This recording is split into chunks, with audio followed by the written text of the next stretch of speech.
will be no room and no role for NGOs under that system. All we are saying is, but if you go back to PhilConsa allowed post-GAA proposal and identification. Okay, the PhilConsa ruling was very limited in scope. Would that preclude the court from conducting a holistic examination of the specific provisions of the 2013 GAA and the entire pork barrel system as a whole? Again, Your Honor, we beg to have a different view about the characterization. We think PhilConsa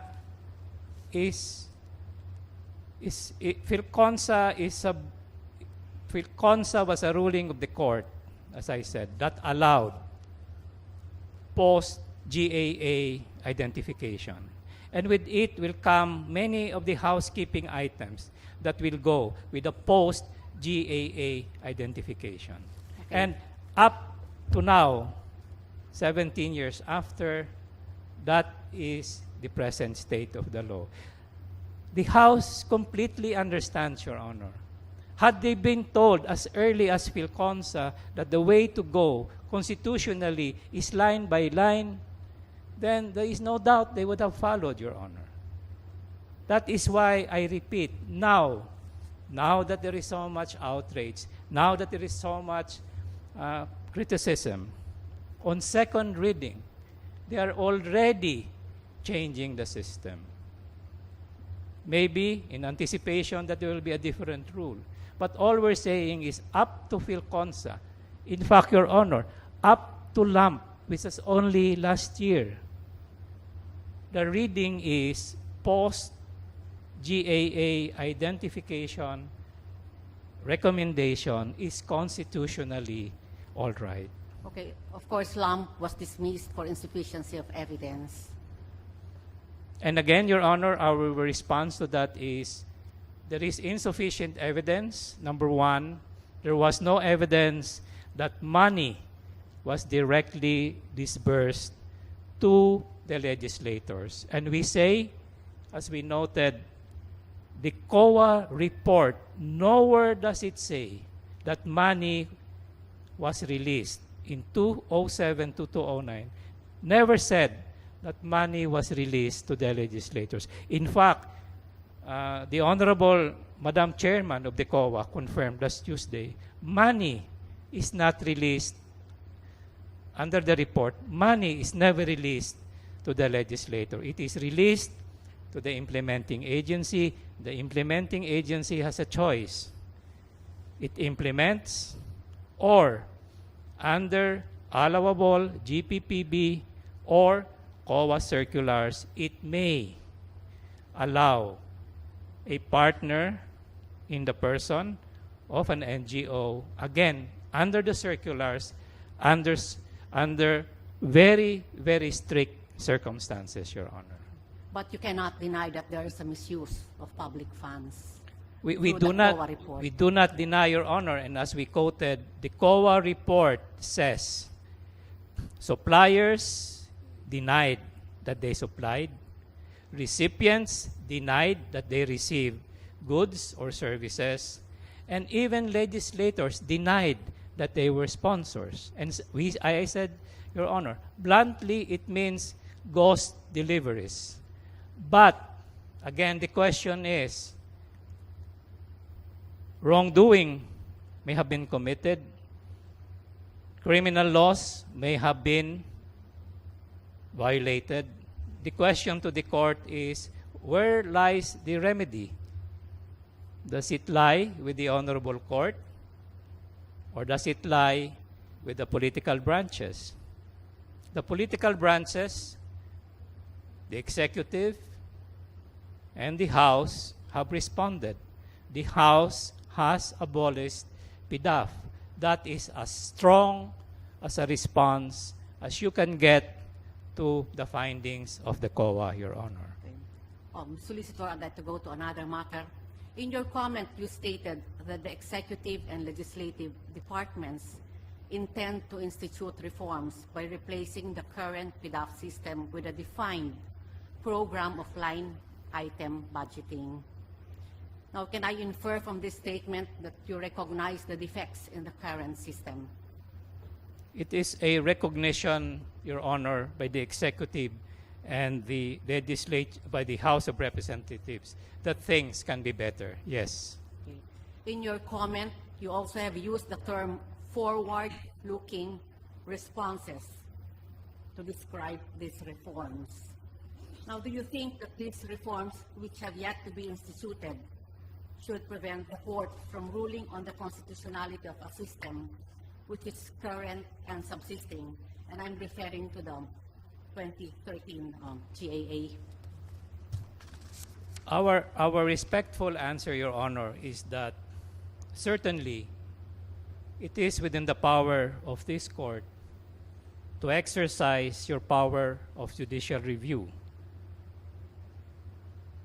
But it is an option for this honorable court, mindful of your power, that maybe you may allow the political branches to correct what you call mistakes and what we concede are mistakes. Maybe you may wish to consider that rather than the mistakes committed be corrected from the outside, meaning from this court, maybe, with respect, you may wish to consider, would you let the political branches, as you say it's their mistakes, correct their mistakes as a way to make it better for their constituencies? So the choice, Your Honor, lies with this honorable court. We say, with all due respect, it will be easy. Some think it would be faster. Some think it would be better that the correction comes from this honorable court. That is one view, Your Honor. But there is also another view, that your power of judicial review is a great power and it's a very awesome power. You can correct mistakes like this. You can correct mistakes of what the other day we called systems failure. But we quote, Your Honor, from James Bradley Thayer, a court should always think twice whether you want to exercise that awesome power of correction, Your Honor. Because, and I quote, if you do, you prevent the political branches from correcting from within. And I'm saying they are already doing the corrections. Because if you do the correcting from the outside, and these are not my words, Your Honor, these are the words of Professor Thayer. He made these remarks at the end of the century.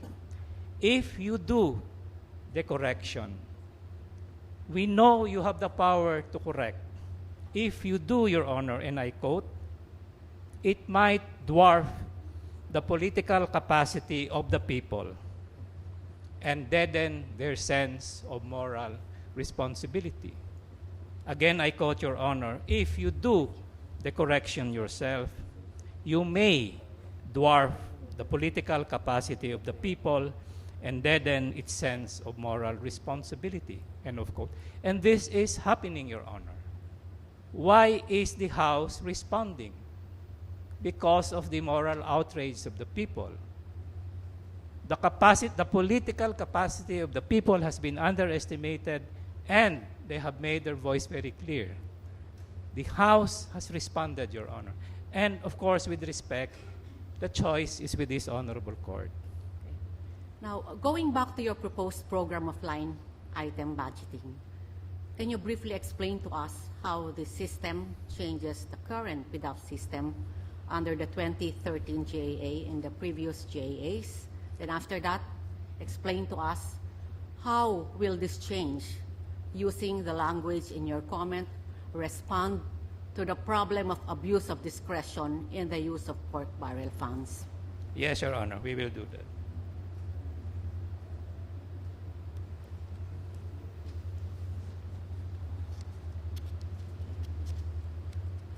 If Your Honor, please, this is what the House of Representatives has already done. First, it has abolished PDAF. The item in the proposed expenditure program has been deleted. It was to be 25.4 billion. What was done? On second reading, Your Honor, 4 line departments, meaning CHED, Department of Health, Department of Labor, TESDA, and DSWD, they will get direct allocations for a total of 18 billion. For example, CHED will get 5.3 billion, DOH 4.3 billion, DOLE 2.2 billion, TESDA 1 billion, DSWD 5.3 billion. For scholarships